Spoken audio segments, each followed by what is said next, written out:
और यहाँ नागराज लंबा हो जाता है। तभी नागराज उस टोकरी में से उस जादुई आम को खा जाता है। तभी नागराज, अरे वाह, इस आम को खाने में तो बहुत ही मजा आया। क्या आम था, पर ये टोकरी में तो एक ही आम था। काश और भी आम होते तो मैं सभी आमों को खा जाता।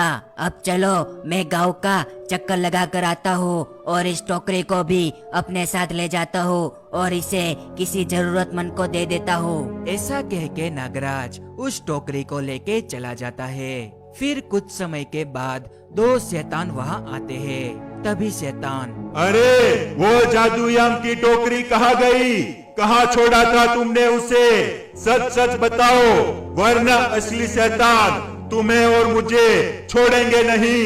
तभी दूसरा शैतान, अरे मेरे शैतान भाई, तुम्हारी माँ की कसम, मैंने उस जादुई आम की टोकरी को यही छोड़ा था। अब न जाने वो जादुई आम की टोकरी कौन ले गया। हमें उस टोकरी के बारे में पता लगाना पड़ेगा। तभी शैतान, वाह, मेरी माँ की कसम क्यों खाते हो? टोकरी को छोड़ो, उसके अंदर रखे उस जादुई आम की सोचो, वो कहाँ होगा? वो हमारे शैतान का जादुई आम था जो उनकी चुड़ैल बहन ने भेजा था। उस जादुई आम के बिना अब हमारे असली शैतान हमारा क्या हाल करेंगे? तभी दूसरा शैतान, अरे मैं तो यही दुआ कर रहा हूँ कि उस जादुई आम को किसी ने खाया ना हो। चलो अब हम इसके बारे में असली शैतान को बताते हैं, कहीं देर ना हो जाए।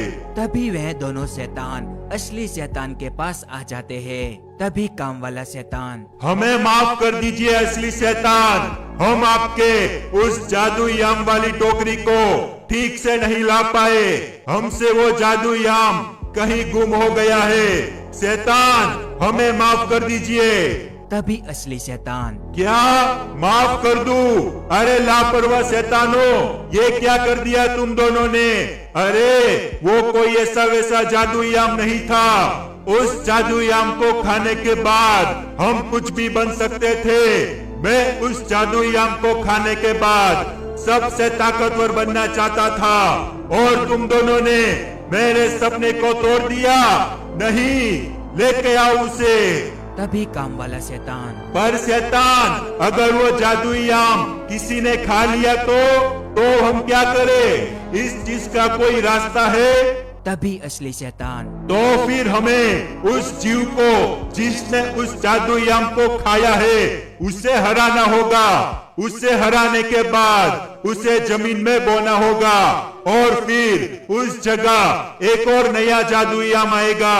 फिर हम उस जादुई आम से अपना काम आगे बढ़ा सकते हैं। तभी काम वाला शैतान, ठीक है मेरे शैतान, अब हम सब समझ गए हैं कि क्या करना है। अब आप चिंता मत करिए, हम उस जादुई आम को कैसे भी लेके आएंगे। बस हमें कुछ दिनों का समय दीजिए। तभी असली शैतान, क्या कुछ दिन चाहिए तुम दोनों को? अरे पागल मत बनो, उस जादुई आम को आज ही लेके आओ। अगर उसे किसी ने खा लिया तो फिर उस जीव को दिन ढलने से पहले हराना होगा। दिन ढलने के बाद कोई मतलब नहीं रहेगा, समझे तुम? तो जल्दी जाओ और चुड़ैल को भी अपने साथ लेते जाओ। फिर शैतान और चुड़ैल उस गांव में चले जाते हैं और यहाँ नागराज लंबा हो जाता है। तभी एक इंसान, अरे नागराज भाई, आप अचानक से इतने लंबे कैसे हो गए? हमें भी बताइए ना। तभी लंबा नागराज, अरे हाँ, मैं तो लंबा हो गया, पर ये कैसे हुआ? मुझे तो कुछ समझ में नहीं आ रहा। तभी इंसान, वैसे आपने जरूर कोई दवाई सवाई खाई होगी लंबे होने के लिए। हमें भी बतलाइए ना कि कौन सी दवाई है जिससे इतने लंबे हो जाते हैं। तभी लंबा नागराज मन ही मन, वैसे मैंने तो आखिरी बार उस आम को खाया था और उस आम को खाते समय मैं यही सोच रहा था कि मैं काश लंबा हो जाऊं। मतलब ये सब कुछ उस आम की वजह से हुआ। वो जरूर कोई जादुई आम होगा। ये तो कमाल हो गया। फिर लंबा नागराज आगे जाने लगता है। तभी नागराज को वह दोनों शैतान और चुड़ैल मिलते हैं जो गांव वालों पर अपनी शक्ति छोड़ रहे थे। तभी शैतान, सुनो गाँव वालों, बताओ हमें, तुम लोगों ने उस जादुई आम को देखा कि नहीं? सच सच बताना हमें। अगर झूठ बोलोगे तो तुम्हारे साथ अच्छा नहीं होगा। तो बताओ, किसी ने देखा वो जादुई आम? तभी लंबा नागराज, अरे शैतानों, कौन सा आम, जरा खुल के बताओ मुझे। तभी शैतान, जरूर नागराज, हमारे शैतान की चुड़ैल बहन ने एक जादुई आम हमारे असली शैतान के लिए भिजवाया था, पर वो हमसे कहीं गुम हो गया है। हम उसी के लिए ये सब कर रहे हैं। तभी लंबा नागराज, अरे शैतानों, तुम लोग गाँव वालों को परेशान करना बंद करो। वो जादुई आम जिसके बारे में तुम बात कर रहे हो वो मैं खा गया। अब बताओ क्या करना है। तभी चुड़ैल, क्या तुम खा गए उसे? अरे पर तुम मुझे एक बात बताओ, तुमने उस आम को खाते वक्त क्या सोचा था?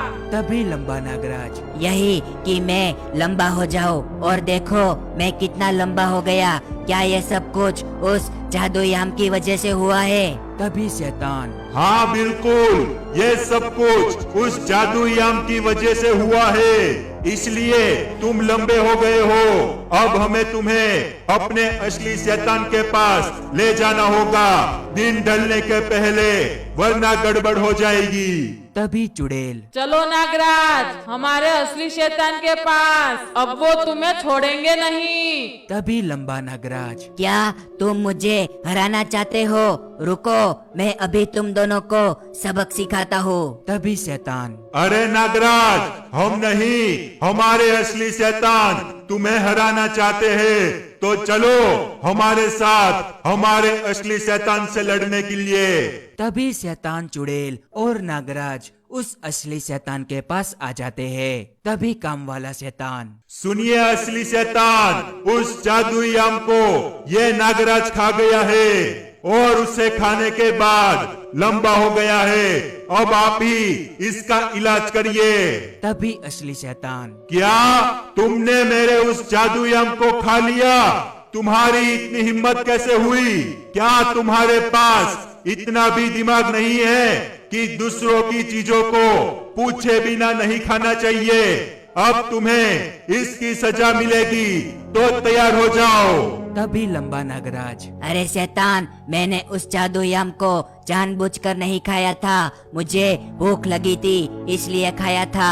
और तुम मुझे ये बताओ कि तुम उस जादुई आम को वापस लाने के लिए क्या करोगे? तभी असली शैतान, सुनो नागराज, तुम्हें हराने के बाद तुम्हें जमीन में बोना होगा, फिर मुझे वो जादुई आम वापस मिल जाएगा। और हाँ, उस जादुई आम से मैं इस पृथ्वी का सबसे ताकतवर शैतान बन जाऊंगा, जो इस पूरी दुनिया पर राज करेगा। फिर असली शैतान और लंबे नागराज में लड़ाई होती है, पर लंबा नागराज उस असली शैतान को हरा देता है। ये देख बाकी सारे शैतान और चुड़ैल वहाँ से भाग जाते हैं।